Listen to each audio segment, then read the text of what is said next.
Assalamualaikum warahmatullahi wabarakatuh. Waalaikumsalam warahmatullahi wabarakatuh. Alhamdulillahi rabbil alamin. Wassalatu wassalamu ala ashrafil anbiya'i wal mursalin Sayyidina wa maulana Muhammadin wa ala alihi wa ashabihil mujahidin at-tahirin, amma ba'd. Saudara hadirin kaum muslimin rahimakumullah.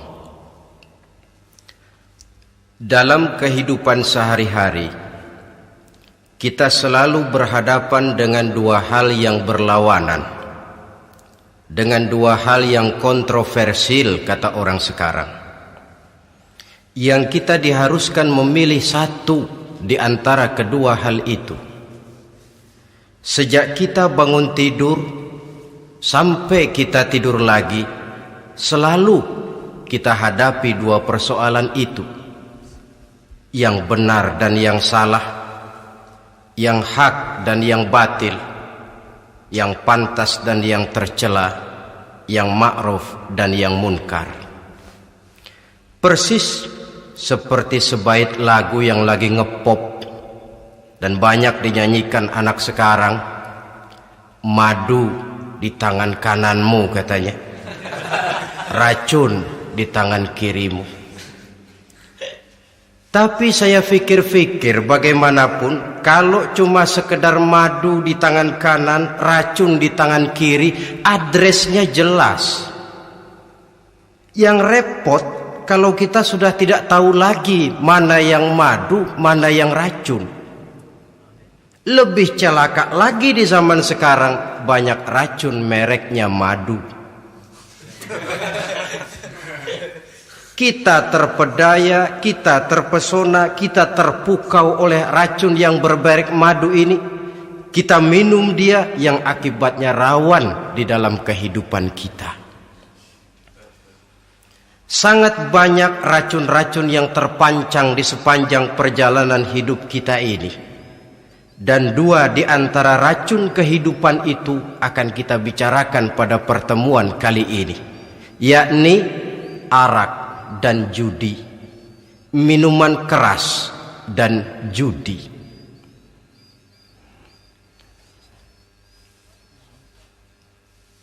Sebagai yang kita maklum bahwa Islam bertujuan memelihara kemuliaan manusia yang diciptakan fi ahsani taqwim, dalam bentuk yang paling sempurna.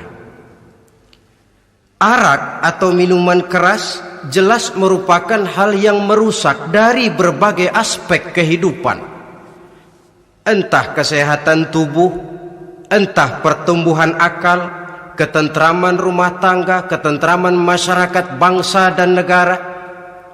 Cobalah sejenak kita adakan penyelidikan. Kalau masuk kita ke dalam penjara, melihat sel-sel di sana, berapa banyak yang mendekam di sel karena urusan minuman keras.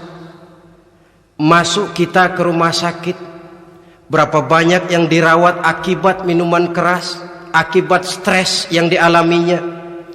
Berapa banyak rumah tangga berantakan, berapa banyak pembunuhan terjadi, pemerkosaan terjadi akibat daripada minuman keras ini. Yang paling ironi kalau dia sudah menyerang anak-anak muda kita.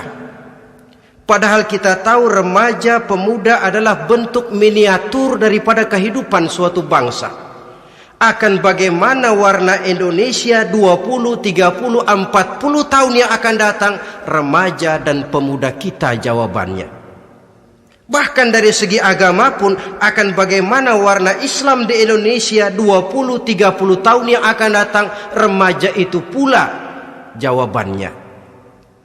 Karena itu tidak terlalu berlebihan kalau saya berkata bahwa untuk menghancurkan Islam di Indonesia ini tidak perlu menghancurkan pondok pesantren, tidak perlu menutup masjid, melarang pengajian, menyegel musola, tidak perlu.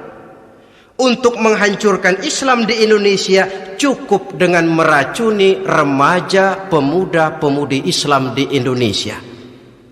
Kalau mereka sudah diracuni, dijauhkan dari agamanya, masalahnya tinggal menunggu pergantian generasi. Maka yang jadi pilot proyek jelas remaja, pemuda, termasuk dengan menanamkan pengaruh minuman keras. Ditanamkan ke tengah remaja kita ini untuk jauh dari tuntunan agama. Hei pemuda-pemuda Islam, kalau kau mau jadi pemuda modern, jangan dekat-dekat ke masjid. Masjid khusus 60 tahun ke atas. Sepertinya di depan masjid itu ada papan pengumuman masjid khusus 60 tahun ke atas. Baca Quran kolot. Seiring dengan itu lalu modernisasi diartikan dengan westernisasi. Kau tidak akan bisa jadi pemuda modern sebelum semua yang datang dari barat kau telan mentah-mentah. Kau harus bisa bergaul seperti orang barat, berumah tangga macam orang barat, makan minum seperti orang barat. Kalau nyanyi lagu barat yang orang lain gak ngerti, kamu juga gak tahu.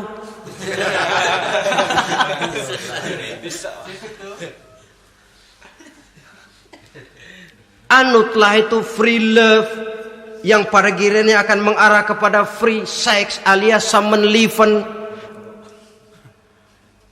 Isaplah itu ganja, morfin, narkotik.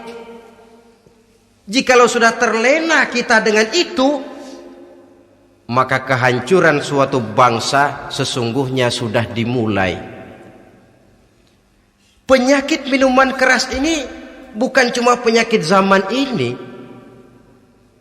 Masyarakat yang dihadapi oleh Rasulullah Sallallahu Alaihi Wasallam 14 abad yang lalu juga masyarakat yang kemaruk dengan minuman keras. Arab jahiliyah kalau sudah minum arak mabuk, tidak cuma minum, dia mandi pakai arak. Sistem pendidikan yang disampaikan Islam bijaksana. Mula-mula diberikan gambaran bahwa arak itu walaupun ada manfaatnya tapi ada bahayanya, dan bahayanya jauh lebih besar daripada manfaatnya. Tahap kedua diberikan pesan jangan mendekati solat dalam keadaan mabuk.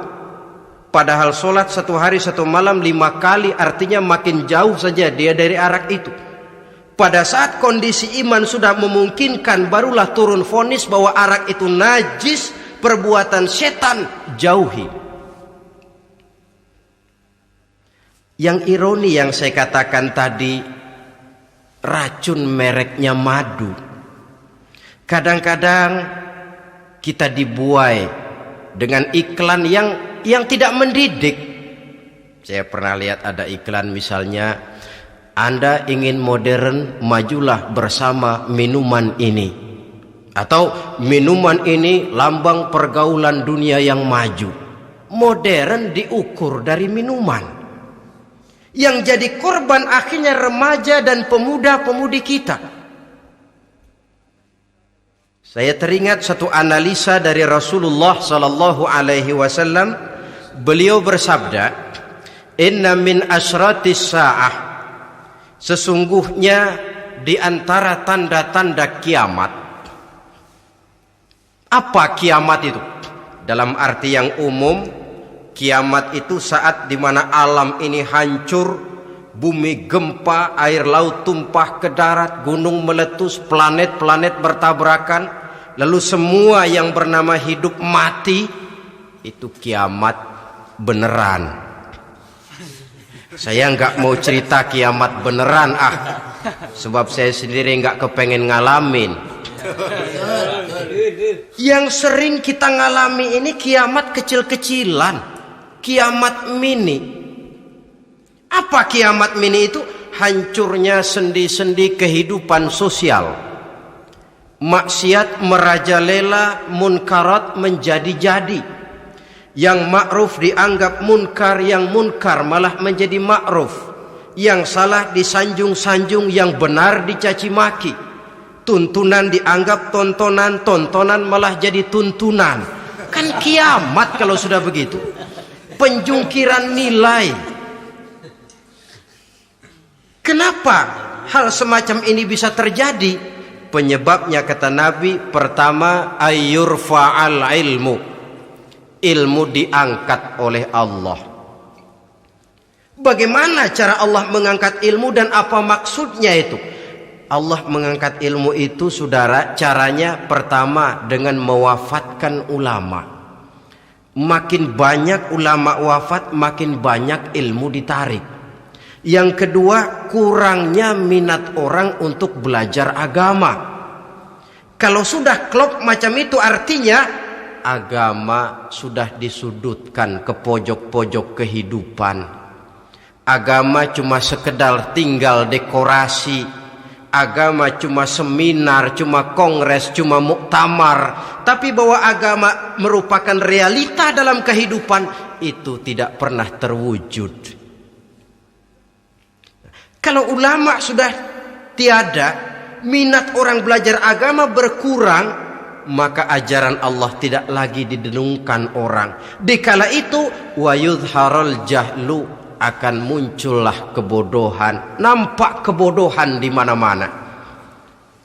Muncul permissive society, masyarakat yang merasa boleh hidup dengan kaidah serba boleh. Tidak ada halal, tidak ada haram, tidak ada hak, tidak ada batil, semuanya serba boleh. Kalau sudah begitu kondisi masyarakat, terjadilah apa yang dianalisa oleh Nabi. Dikala itu wayabsu zina, zina dikerjakan berterang-terangan. Orang sudah tidak punya malu. Hidupnya sudah pakai prinsip punya kuping, kuping kebo. Punya muka, muka tembok. Punya kulit, kulit badak. Kalau juga dikasih tahu, malu dong kau tinggal serumah belum nikah. Malu sama siapa? Masyarakat. Allah, masyarakat cuek aja.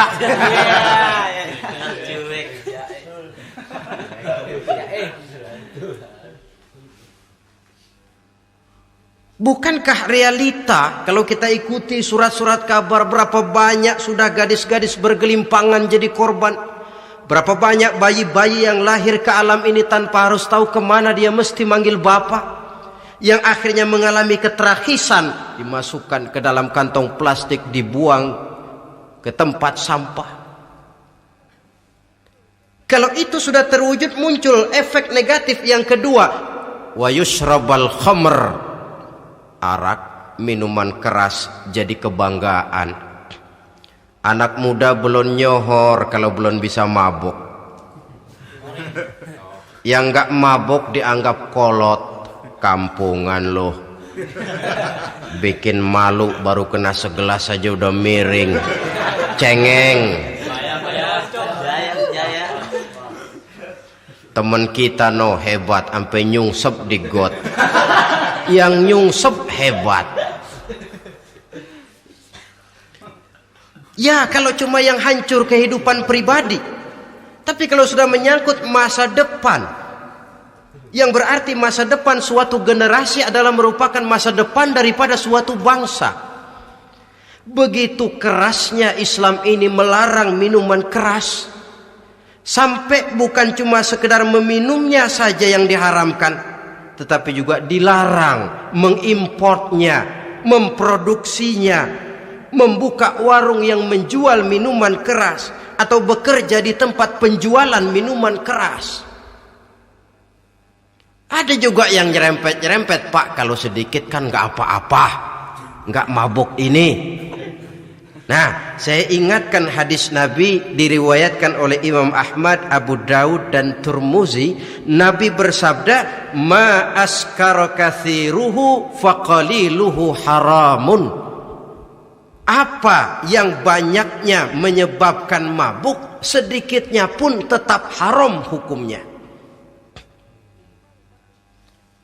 Memang barangkali mungkin ada manfaatnya, tetapi bahayanya jelas lebih besar ketimbang manfaat yang bisa timbul daripada jenis minuman keras itu sendiri. Dalam hadis lain Nabi pesankan, man kana yu'minu billahi wal yaumil akhir fala yaq'udu ala ma'idatin taduru 'alaiha al-khamru. Siapa yang beriman kepada Allah dan beriman kepada hari akhirat, jangan dia duduk di dalam satu pertemuan yang di dalam pertemuan itu diedarkan minuman keras. Masuk ke dalam lingkungan macam itu saja tidak diperkenankan. Kenapa? Asyariku fi syarri syarrun. Bersekutu dengan kejahatan, jahat juga hukumnya. Semalam kamu mabuk ya? Enggak, temen. Saya cuma ngebeliin aja kok. Apalagi ngebeliin.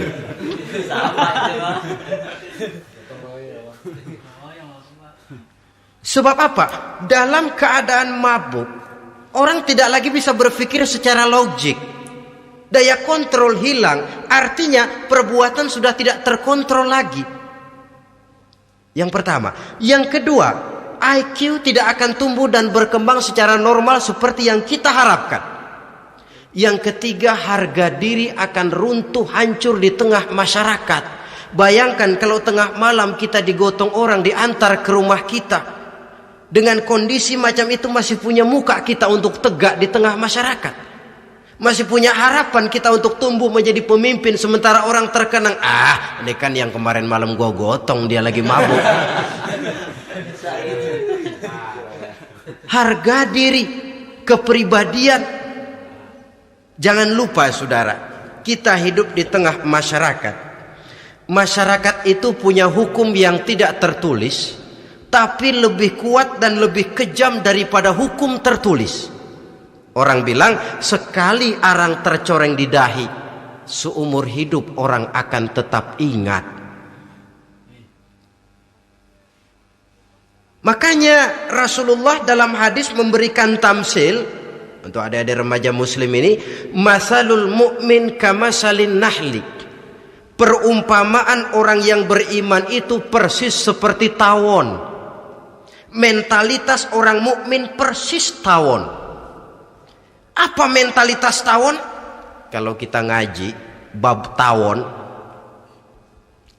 kita renungi apa keistimewaan tawon. Saya lihat-lihat, ternyata tawon itu punya 4 keistimewaan. Pertama, tawon itu yang dihisap selalu saripati bunga. Bagus makanannya. Belum pernah tawon keliru makan. Saya belum pernah dengar kok ada tawon makan tahu.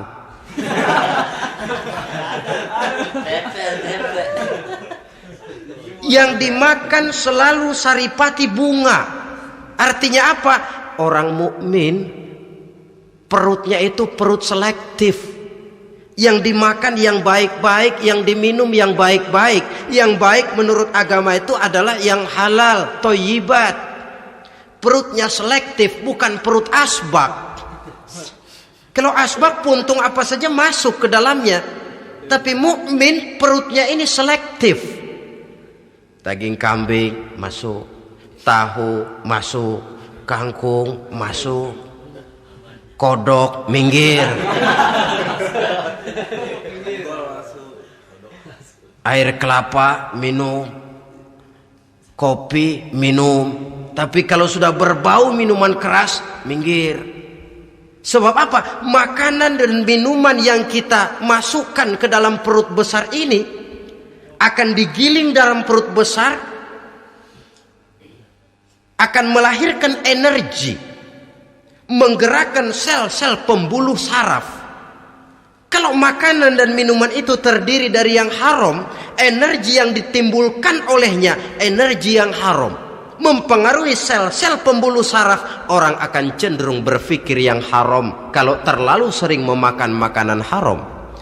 Kalau sudah berpikir kepada yang haram, perbuatan pun akan mengarah kepada yang haram juga.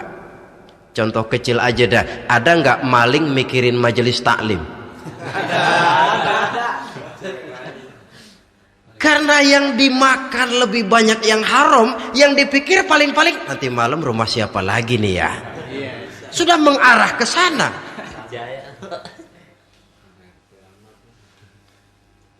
Saripati bunga yang dimakan tawon itu. Lalu tawon yang kedua saya lihat yang dikeluarkan selalu madu. Artinya apa? Orang mukmin itu kalau dia berkata, perkataannya mengenakan orang. Kalau dia berbuat, perbuatannya membawa manfaat bagi orang. Kalau kakinya melangkah, tentu ke tempat yang ada gunanya, yang dikeluarkan madu, bukan racun. Indah tawon itu. Yang ketiga, tawon saya lihat kemanapun dia hinggap tidak ada dahan patah. Artinya apa? Orang mukmin dimanapun dia tinggal, kemanapun dia pergi, pantang jadi biang kerok buat lingkungannya, pantang menimbulkan kerusuhan dan keonaran. Tidak ada cabang patah dimanapun tawon hinggap. Tapi juga yang keempat, saya lihat-lihat tawon itu jangan coba-coba diusik. Satu kali dia diusik, kemana orang lari? Nyilem masih ditungguin. Tawon. Tapi kalau nggak diusik, nggak ada tawon usil ke pasar nyariin orang. Ketika dia diusik, inilah saatnya saya harus mempertahankan kehormatan diri saya. Dia pun bangkit. Artinya apa? Orang mukmin tidak boleh nyari-nyari musuh, tapi ketemu musuh tidak boleh lari. Musuh jangan dicari, bertemu pun jangan lari. Mentalitas orang mukmin seperti tawon, yang dimakan baik, yang dikeluarkan baik, kemana dia tinggal tidak menimbulkan keonaran buat masyarakat, tapi juga sanggup menjaga dan mempertahankan kehormatan dirinya. Kalau konteksnya dengan masalah yang sedang kita bicarakan, minuman keras, saya katakan tadi kita kadang-kadang salah pilih, tertipu oleh racun yang bermerek madu.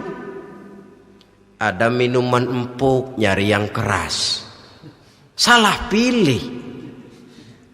Ketahuan orang bikin pel buat anjing, manusia yang nelen.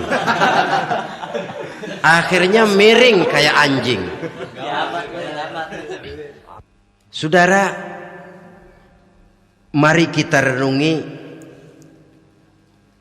An-Nisa ayat 140. Allah Subhanahu wa taala mengingatkan, "Qad nazzala 'alaikum fil kitabi an idza sami'tum ayati Allahi yukfaru biha wa yustahza'u biha fala taq'udu ma'ahum hatta yakhudu fi haditsin ghairi innakum idzam misluhum." Sungguh kata Allah, telah diturunkan kitab Al-Quran ini kepada kamu, yang apabila kamu dengar ayat-ayat Allah itu diingkari orang, diejek-ejek orang, fala taq'udu ma'ahum, jangan kamu duduk bersama orang-orang semacam itu. Bagaimana mengejek ayat-ayat Allah? Misalnya, tahu kalau minuman keras itu diharamkan, tapi masih minum juga, itu kan mengejek ayat namanya. Duduk di majelis semacam itu dilarang oleh Quran. Kenapa? Innakum izam misluhum. Kalau kamu juga duduk di majelis semacam itu, kau dan mereka sama saja, kata Quran. Sama saja. Tahu kalau minuman yang memabukkan itu diharamkan agama, tapi diminumnya juga mengejek ayat Allah. Duduk di tengah kelompok mereka berarti ikut mengejek ayat Allah. Dekat saja pun jangan, entahlah lagi sampai meminumnya. Maaf, bukankah Allah menurunkan Al-Quran kepada manusia? Kata Imam Al-Ghazali, persis, maaflah, seperti gubernur berkirim surat kepada Pak Lurah. Dalam suratnya Pak Gubernur bilang, Pak Lurah, tolong carikan tanah di daerah Kebayoran untuk sekolah 6.000 meter. Pak Lurah dapat surat dari Pak Gubernur, bangga bukan main. Itu surat sore, pagi, siang, malam dibaca, ditaruh di tempat yang tinggi, diberikan minyak wangi, mau diambil dicium dulu, dibawa dengan penuh hormat dan hati-hati, tapi tanah yang dipesan Pak Gubernur tidak dicari-cariin. Penghargaan macam apa ini? Nanti gubernur cek, Pak Lurah, siap Pak? Sudah terima surat saya? Sudah Pak, sudah. Bagus. Lalu bagaimana? Aduh Pak, surat Bapak sore pagi siang malam saya baca. Bagus. Apalagi Lurah? Surat Bapak saya taruh di tempat yang tinggi Pak. Saya pakaiin minyak wangi. Mau saya ambil, saya cium dulu. Saya bawa dengan penuh hormat dan hati-hati. Bagus Lurah, kau memang hormat sama atasan. Cuman Lurah, tanahnya udah dicariin belum? Nah yang itu belum tuh Pak. Belum. Kata gubernur, bagus Lurah, besok berhenti lo ya.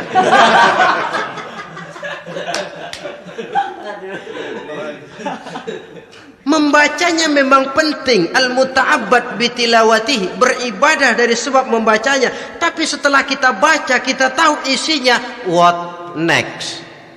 Mau apa kita dengan isinya itu? Jangan yang kita baca kita injak-injak. Itulah ironinya, bagaimana Quran itu mau membawa keberkahan dalam hidup ini, kalau yang kita baca sering kita injak-injak. Dalam kehidupan kita baca ayat wa ahallallahul bai'a wa harramar riba. Allah halalkan jual beli, Allah haramkan riba, tapi renten ditelan terus.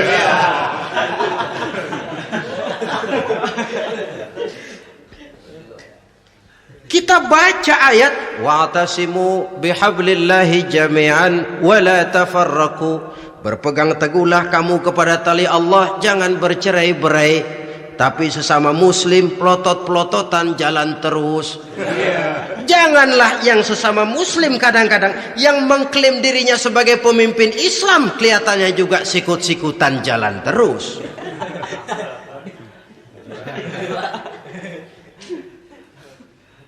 Sehingga tidak heran kalau orang bilang di bawah ngamalin ayat kursi, sudah sampai di atas ayat hilang, tinggal kursi saja yang diamalin. Ironi dan menyedihkan. Perjalanan panjang memang, saatnya kita menunggal dengan Al-Quran ini. Tetapi prosesnya memang harus kita mulai dari sekarang. Perkara kapan proses ini selesai, itu bukan masalah kita. Tapi bahwa kita sudah memulai suatu proses, itulah yang diharapkan. Hadirin yang saya hormati, oleh karena kerasnya peringatan Islam terhadap minuman keras, pernah satu hari seorang lapor kepada Khalifah Umar bin Abdul Aziz bahwa ada sekelompok orang berkumpul meminum minuman keras. Kata Khalifah Umar bin Abdul Aziz, dera mereka, hukum, cepat. Ya Khalifah, kenapa? Di tengah mereka ada juga orang yang Ramadan biasa puasa. Begitu, iya, yang biasa puasa duluan hukum. Kenapa? Mengerti memang lebih besar resikonya daripada tidak mengerti. Kalau yang tidak mengerti dilatar belakangi oleh kebodohan, barangkali masih bisa ditolerir, masih bisa dimaklumi. Ini toh sudah tahu mau puasa, kenapa berkumpul di majelis yang ada minuman keras? Tapi memang kelompok ini kan memang selalu ada. Kita lihat dalam masyarakat itu kan ada 4 kelas itu.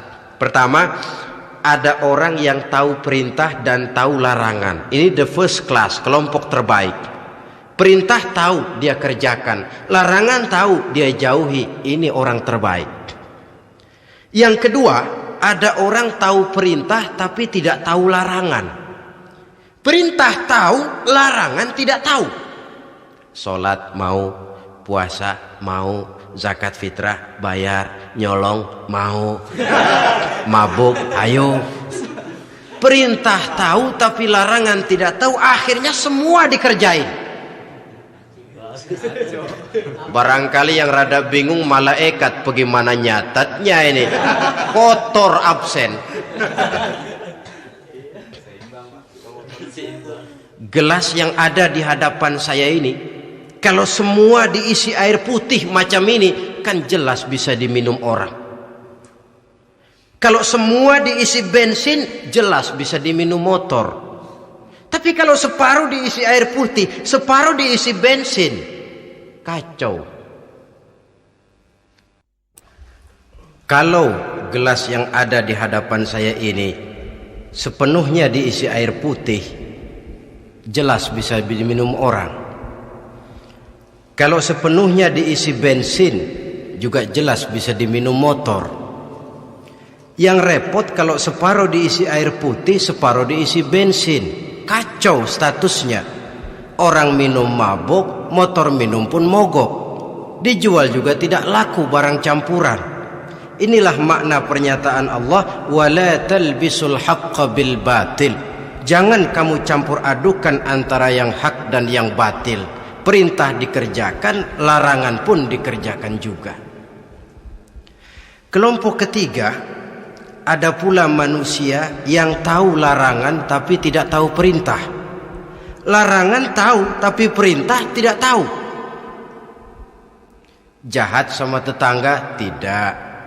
Mencuri tidak, mabuk tidak, zina tidak, sholat tidak, puasa tidak, polos, semua serba tidak.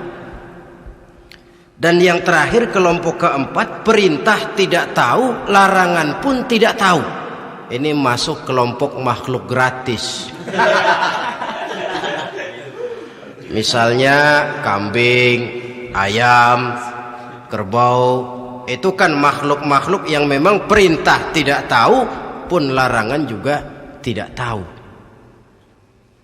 Nah, dalam hubungannya dengan ini saya mengajak, marilah kita berusaha sekuat mungkin menjauhkan diri dari minuman keras yang jelas bahayanya dengan hidup tidak jauh dari bimbingan agama.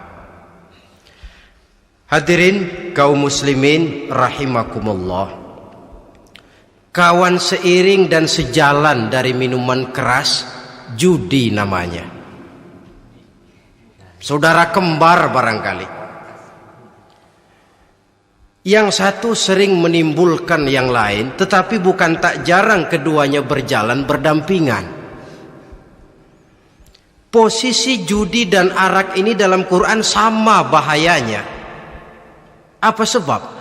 Mentalitas judi adalah mentalitas sirkeless, lingkaran setan. Artinya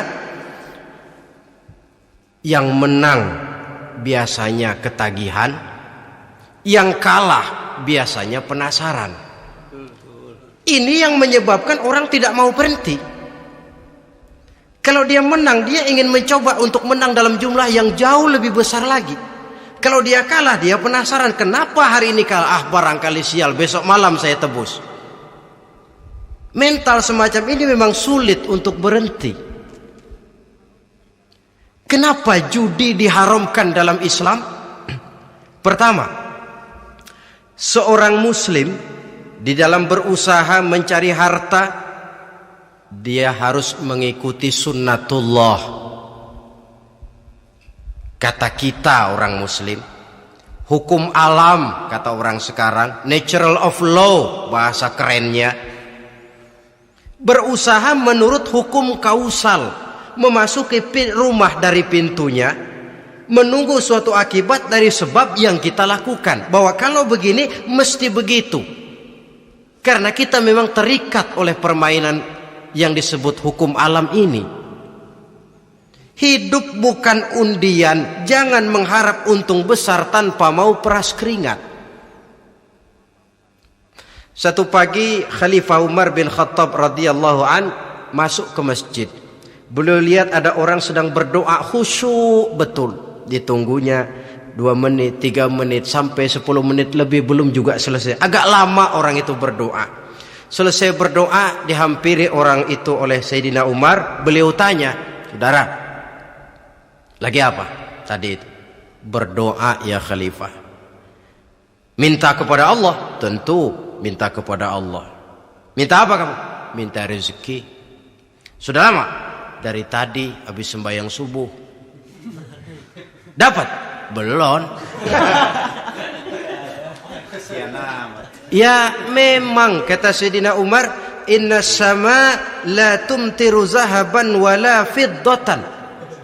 Langit itu tidak mungkin akan menghujankan emas, tidak mungkin pula menghujankan perak. Jadi orang dilarang duduk bermalas-malas menunggu keajaiban yang datang dari langit. Karena memang hidup ini bukan undian, jadi jangan mengharap untung besar tanpa mau peras keringat. Di dalam berusaha kita terikat oleh sunnatullah. Kalau begini sebab penyebabnya, akan begini akibat yang ditimbulkannya. Yang kedua, Islam menjadikan harta manusia itu sebagai benda berharga yang dilindungi. Mengambilnya dengan judi termasuk memakan harta orang lain dengan cara yang batil. Yang ketiga, judi itu sendiri dapat menimbulkan permusuhan dan pertentangan antara para pemain itu sendiri. Meskipun kelihatannya kompak duduk dalam satu meja yang saling berhadap-hadapan, yang kalah kelihatannya pasrah, tetapi kan itu cuma kulit permukaan. Batinnya bagaimanapun juga yang kalah itu tetap mendendam. Sedangkan yang kalah di samping mendendam juga mengomel, mencaci mungkin ya lawan bermainnya, ya mungkin juga dirinya sendiri. Dan yang keempat, judi itu merusak aktivitas hidup, membuat orang membuang waktu dengan tidak terasa, dan yang pada gilirannya melupakan orang kepada tanggung jawab. Wah, kalau sudah memegang kartu, konon kabarnya, saya sendiri alhamdulillah belum pernah, lupalah orang anak, lupalah orang kepada istri, lupalah orang kepada tanggung jawab. Waktu pun berlalu tanpa terasa. Apalagi kalau sudah diiming-iming oleh gambaran akan memperoleh keuntungan yang besar. Termasuk di dalam judi itu undian, apapun namanya. Yang usaha ke arah ini seharusnya tidak dipermudah, walaupun dengan embel-embel dana kemanusiaan, sumbangan sosial. Saya tidak begitu yakin, saudara, bahwa bangsa Indonesia ini sudah begitu menipis rasa kemanusiaannya sehingga untuk berlaku sosial mesti diimbangi dengan hadiah sekian juta rupiah. Saya tidak percaya bahwa umat Islam di Indonesia sudah begitu tipis rasa kasih sayangnya kepada sesama sehingga sulit mengeluarkan bantuan kalau tidak diimbangi dengan hadiah yang sekian puluh juta rupiah. Yang saya khawatir apa? Pada gilirannya di negeri ini akan makin banyak penghayal-penghayal kelas berat, tukang-tukang lamun kelas tinggi, yang hidup cuma ngumpulin jikalau. Jikalau andai kata umpama misalnya orang sudah kemana-mana kita masih menghitung jikalau.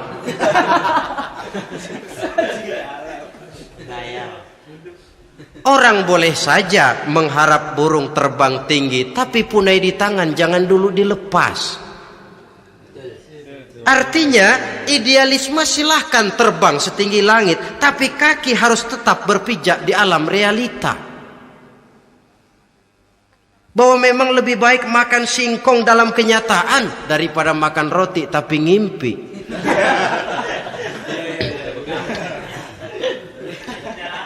Kadang anaknya menangis, Pak minta jajan, ada uang 200 rupiah. Sudahlah sabar, kau jangan jajan, nanti bapak beliin kalau tembus 100 juta nih. Akhirnya yang 100 juta tidak, anak pun kelaparan. Bukankah akan jadi masalah bagi semuanya? Belum lagi rasa sayang kepada harta yang sudah dia miliki, entah itu tanah, rumah, kendaraan. Kalau sudah kadangkala di meja judi, hilang rasa sayang kepada benda itu. Ada rumah-rumahnya dilelang, ada kendaraan-kendaraan jadi taruhan, ada jam tangan pun copot tanpa terasa. Maka berapa banyak rumah tangga berantakan, istri minta cerai, orang jadi nekat merampok. Orang jadi nekat mencuri, korupsi kalau dia pejabat. Akibat apa ini? Pengaruh yang namanya judi.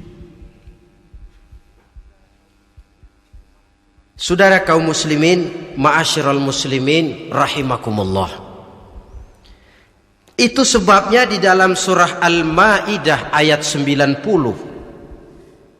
Allah menekankan, innamal khamru wal maisir wal ansab wal azlam rijsun min amali syaitan fajtanibuhu la'allakum tuflihun.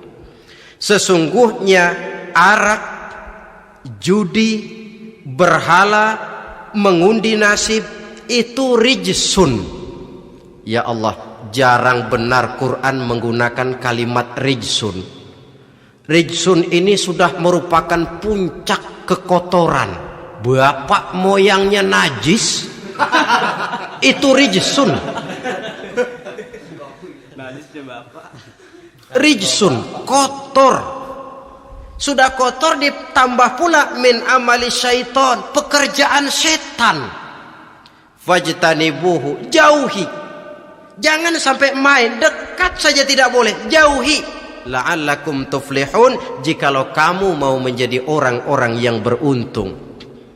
Sejarah tidak pernah mencatat ada orang jadi miliuner karena judi.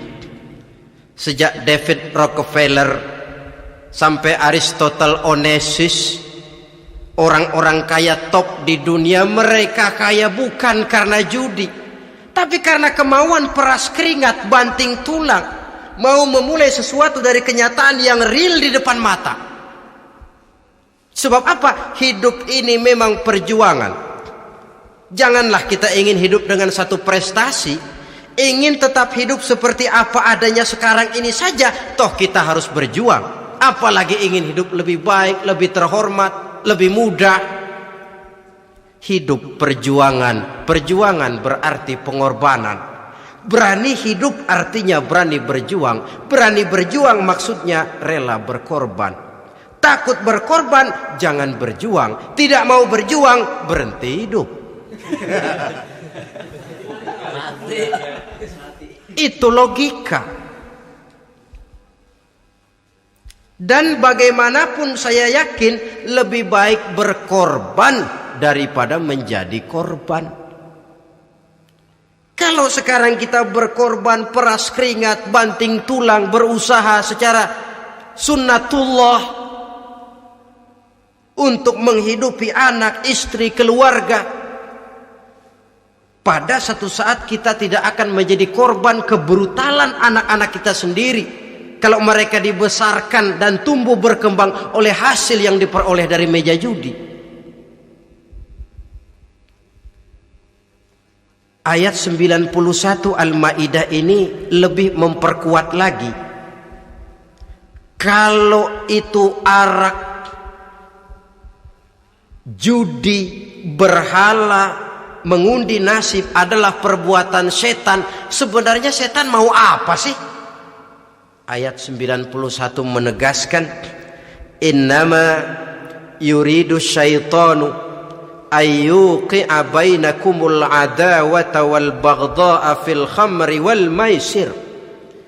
Yang dimaui setan itu tidak lain supaya dengan arak dan dengan judi timbul rasa permusuhan, sikap memusuhi, saling marah di antara kamu.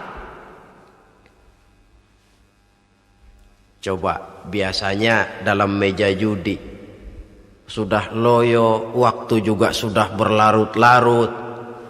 Yang menang mau berhenti, apa yang kata yang kalah? Berhenti dah, gue wacok loh. Enak bener, gue lagi kalah, lo berhenti. Coba kira-kira kapan akan selesai permainan? Akan timbul permusuhan, akan timbul rasa dendam kesumat yang ditanamkan oleh setan. Karena memang baik arak, baik judi, baik berhala, baik mengundi nasib, itu semua permainan-permainan setan yang diberikan kepada kita untuk kita ikut andil bermain di dalamnya. Tatkala kita ikut terkena jerat setan, tertawalah mereka. Kenapa? Oh, makin banyak teman saya di neraka. Maaf, setan itu kan sudah tahu vonisnya. Ketika dulu dedengkotnya yang namanya iblis terusir dari surga, itu bikin semacam perjanjian dengan Allah. Tuhan, kenapa iblis? Gara-gara Adam saya terusir dari surga. Maka sejak saat ini Adam dan seluruh keturunannya adalah musuh bebuyutan saya. Saya akan gelincirkan mereka dari jalan. Silahkan iblis, goda mereka. Tapi kau tidak akan mungkin bisa menggoda mereka kalau hamba-hambaku itu menjadi hamba yang ikhlas. Hanya hambaku yang ikhlas yang tidak mungkin kamu goda. Yang lain barangkali bisa. Sejak saat itulah iblis memproklamirkan permusuhan. Dan dia sudah tahu betul vonisnya neraka. Tugas dia sekarang bagaimana mengumpulkan teman sebanyak-banyaknya ke dalam neraka. Hamba Allah saja yang tidak tergelincir kepada minuman keras dan judi. Hamba Allah yang ikhlas itu bagaimana? Yang ikhlas menjadi hamba Allah dalam arti kata dan perbuatannya memang mencerminkan bahwa dia hamba Allah. Maaf, di zaman sekarang ini kan banyak orang cuma berkata saya hamba Allah mulutnya, tapi perbuatannya membuktikan dia hamba setan, hamba dunia, hamba harta, budak jabatan, budak nafsu. Tidak sesuai antara ucapan dan perbuatan. Sebab itu kata-kata hamba Allah kalau keluar dari mulut manusia itu murah. Soalnya ngaku siapapun bisa. Tapi diakui atau tidak, ini yang kita belum tahu. Ada juga orang berdalih, saya akan masang kalau dapat nanti mau nyumbang masjid. Barangkali aja kalau nyumbang masjid disoriin dikit sama Tuhan.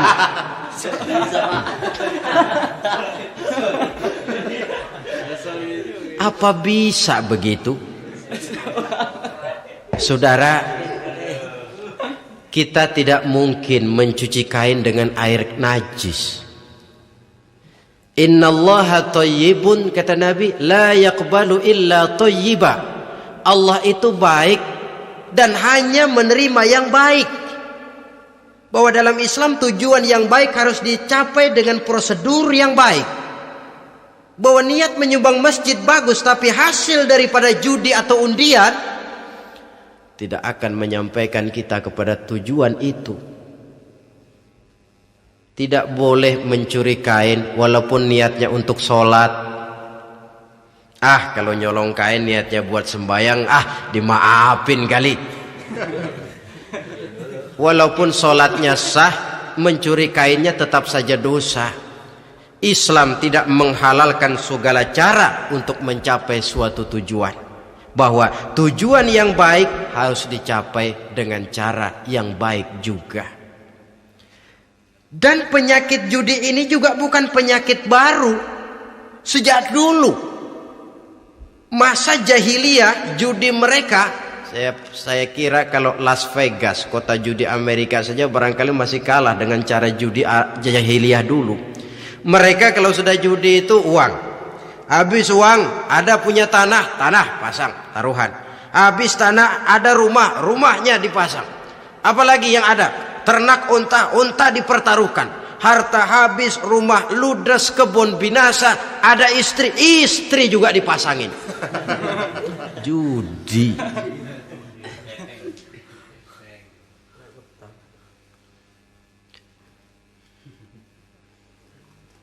Kita sebagai muslim oleh Al-Quran dijelaskan orang yang mempunyai dua tujuan hidup.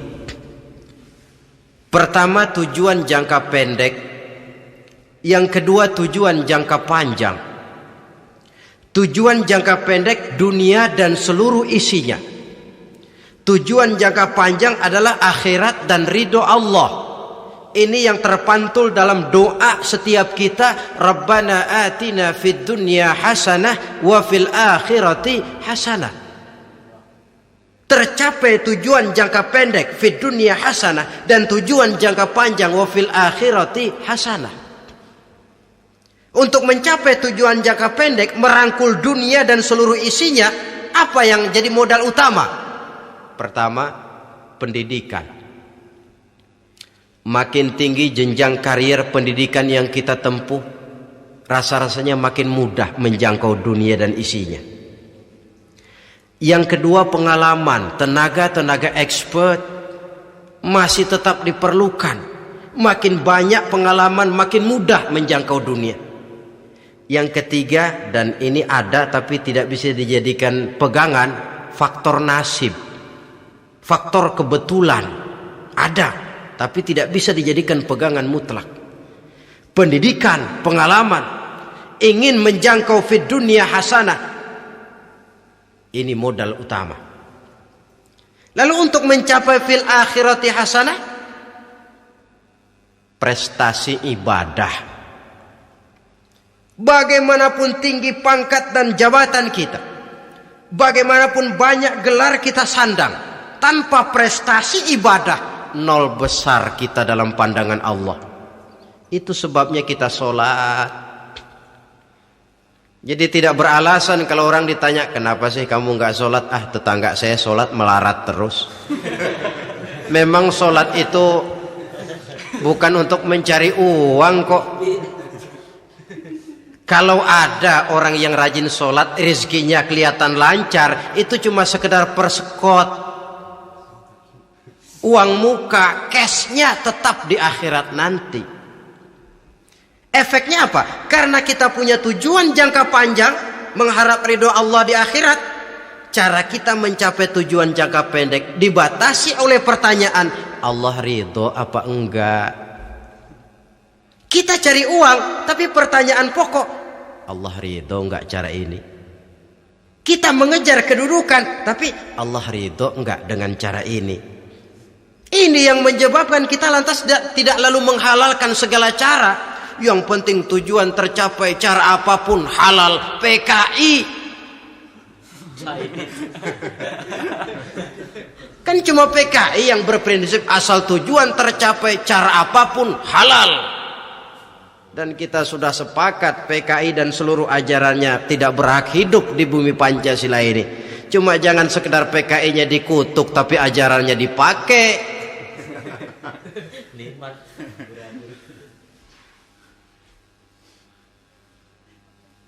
Nah, untuk mencapai dua tujuan ini, Islam mengajarkan sistem keseimbangan.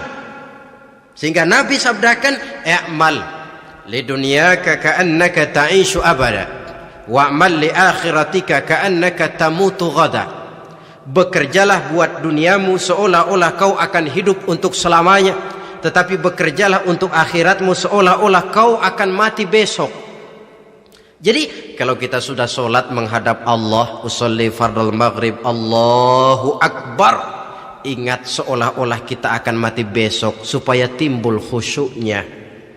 Tapi kalau kita sudah bekerja, kuliah, bekerja, belajar di tempat tugas, ingat seolah-olah kita akan hidup selamanya supaya timbul gairah kerja.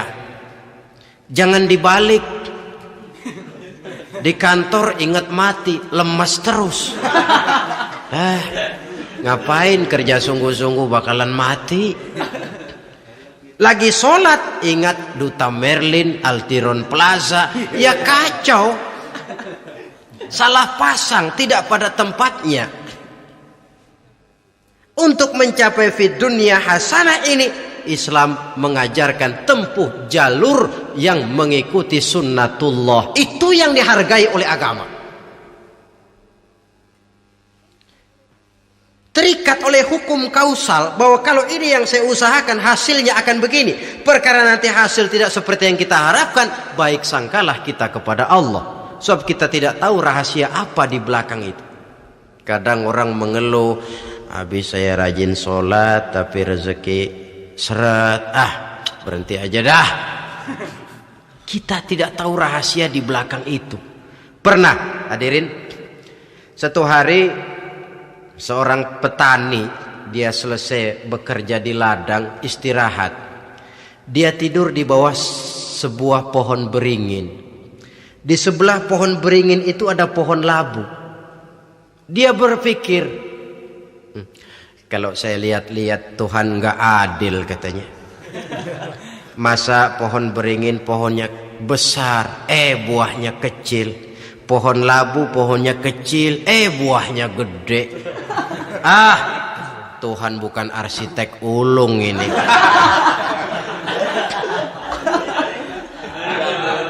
Mestinya supaya enak dilihat, beringin yang pohonnya besar buahnya sebesar buah labu.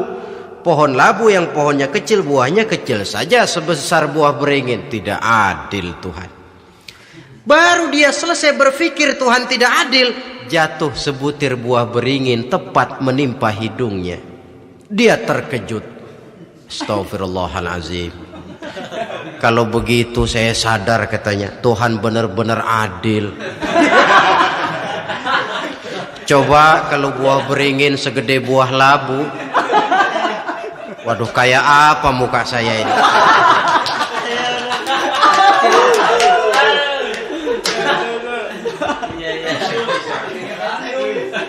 Baru terbuka pandangan matanya setelah berhadapan dengan kenyataan. Baru keluar respek. Allah benar-benar adil.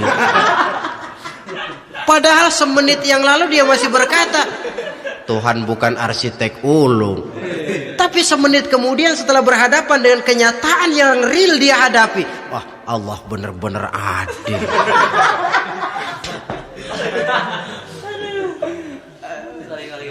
Itulah kehidupan ini.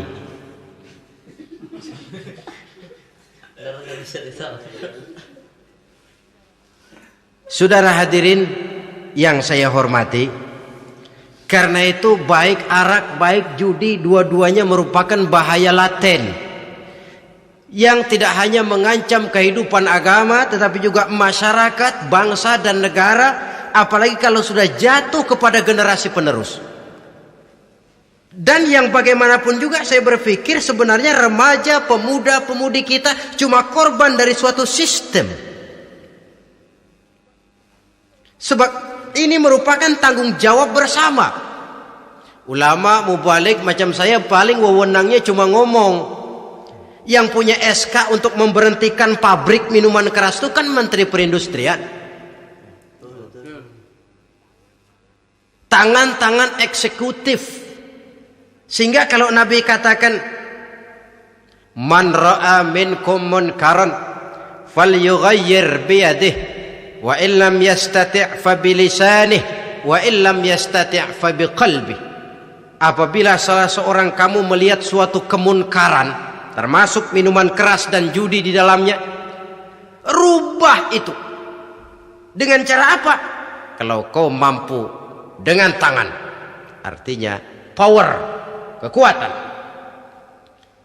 Kalau dengan tangan tidak mampu, nih orang kalau gue pukul gue yang melintir nih. Umpamanya, fabilisani, dengan lidah ngomong.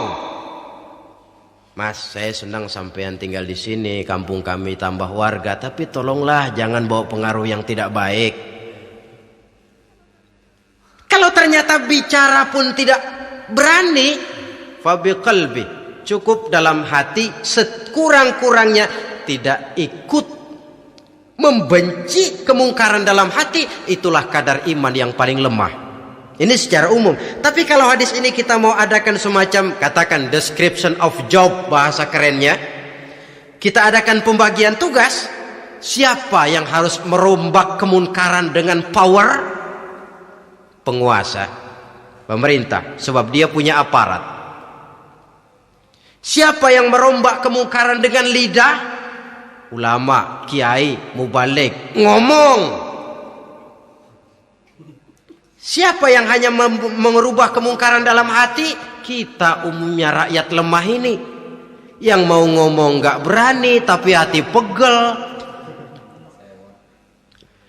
Nah, kalau sudah ada pembagian tugas semacam itu, insya Allah masing-masing akan berjalan pada relnya, dan pada akhirnya selamatlah kita bangsa Indonesia, umat Islam pada khususnya, dari bahaya, baik bahaya minuman keras maupun bahaya judi, menyelamatkan bangsa dan yang lebih lagi menyelamatkan masa depan kita. Sekianlah saudara pertemuan kita pada saat ini, mudah-mudahan ada manfaatnya. Terima kasih atas segala perhatian, mohon maaf atas segala kekurangan. Usikum wa nafsi bitaqwallah. Wassalamualaikum warahmatullahi wabarakatuh.